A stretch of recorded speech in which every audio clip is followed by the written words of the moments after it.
Hi. I was just watching the infamous, which I do on occasion. I was just watching the infamous Aunt calling Joe with Aunt and Ross, and they called Joe and told him not to kill himself. And it's a classic video. And I'm honored to actually know him on MySpace. He's one of the nicest online friends that I've met. I told him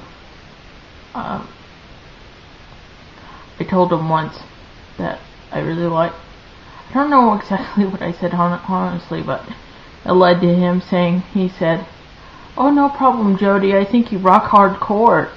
I'm like, Joe thinks I rock hardcore, that's really cool. But the video reminded me of one time. By the way, do you like my haircut? I got it on, Thursday? Might as well give you a grand tour.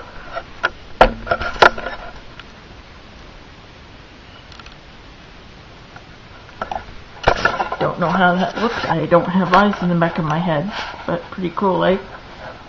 Anyway, makes my face look chubbier than ever, but whatever, you know. It reminds me when I was 15 and 16 years old. Well, I was 14, 15, and 16, but it's mostly when I was 15 and 16 years old. I went through a bout of depression that led to me. I tried to kill myself. And basically what happened is I was showing the typical signs of depression, okay?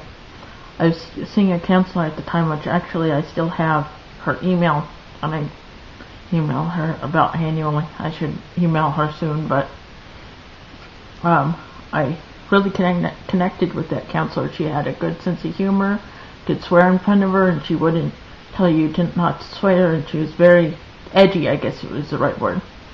And that's really good for teenagers. But anyway, I remember that time where she would compliment me, and it was like, you know how you feel flattered and you feel good right after someone compliments you? It's like I didn't feel, I was numb to flattery. And basically she would say, "Oh, you're very pretty," or she would say, "Your eyes are very pretty," or "You're very creative, you're very smart." That's what she said a lot. "You're very smart, you're very nice." All these compliments, and I knew she meant them. Well, now thinking about it, I know she meant them. But at the time, I would say excuses.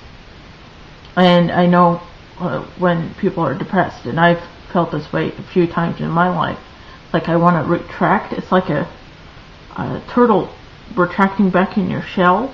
You become very antisocial. But what happened was, every time that she would say a compliment to me, I'd make up an excuse. Like if she said that I was smart, I would say, "Oh, she's just saying that to be nice." Or she would say, "Oh, I have pretty eyes," and I'm like, "Well, I was born with pretty eyes, so that's not really a compliment." Or she would say, "Oh, congrats on the B," and I would say, "Well, anyone can get a B." And it was just excuse after excuse, and I just I didn't believe them.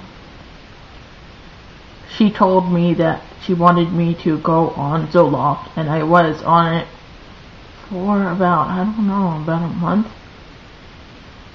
She upped my dose to a pill and a half, which I don't remember the milligrams, but it was a pill and a half that I took every day.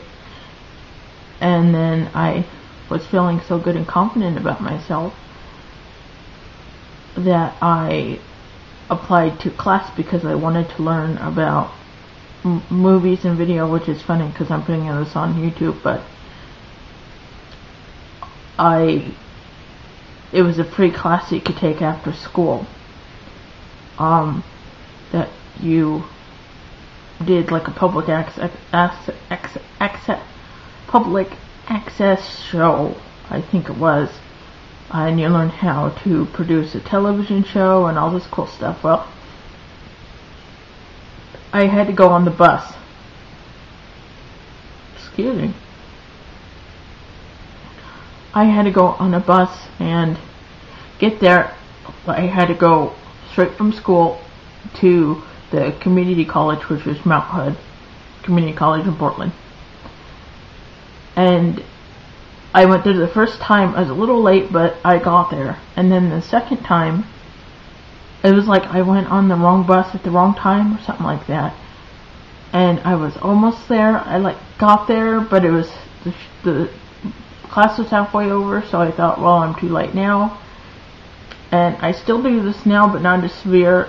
I had this mood swing where I thought, well, if I can't go on a bus and get there on time, then I am below average. Do you understand what I'm saying? That I am below average, so I might as well just kill myself. That's what I felt. I thought, well, I'm so stupid that I can't do this simple thing, that I just felt really depressed. So what I did was I bought a bunch of caffeine pills, and I took about 15 of them, I think. No, it was about 8, actually. It wasn't really, I mean, if you think about it, that's not that many, but I took a bunch of them, and my heart was pounding, but nothing really happened. I felt like I was going to pass out, but I never did. And I came home, and I told not my counselor, but this case manager that I talk about in my drawing videos, Kathy Belch. I called her, and I said, well, I tried to kill myself. I took a bunch of caffeine pills. She called me back, and she told me she has a rule. If you're talking about hurting someone or hurting yourself, then I have to tell your parents. So she told my grandma, and my grandma said this whole, I wanna help you help yourself and all that crap, but nothing happened about it. I got, just one day, I was talking to my counselor, and she said, you're a really great person, and I'm honored, because the next day she called my counselor, and my counselor and I had to talk the day after that happened. Well, one day, a few months after that, and I got off with Zoloft because I felt, well, I tried to kill myself, it didn't work, so I stopped without telling her. I tried to get back on, and it just didn't work out. Anyway, one day, she said, you know what, Jodi, you're a really great person. It's an honor to got to know you all this time. And I finally, I felt good about her compliment. And I said, oh, thank you. And she said, oh, no problem. And it was a nice moment that we had. And so I got better. Sometimes I have, when I'm not on meds, I was on Lexapro, which really helped with the mood swings. That sounds bad, but it did really help with the mood swings, that I don't get really, like, I'm fine, and then one little thing makes me really mad, and then it makes me sad and upset with myself that I got so mad out over a stupid little thing. But don't worry about me. I just wanted to tell my story about when I tried to kill myself. And, you know, thank goodness everything worked out. So, anyway, bye.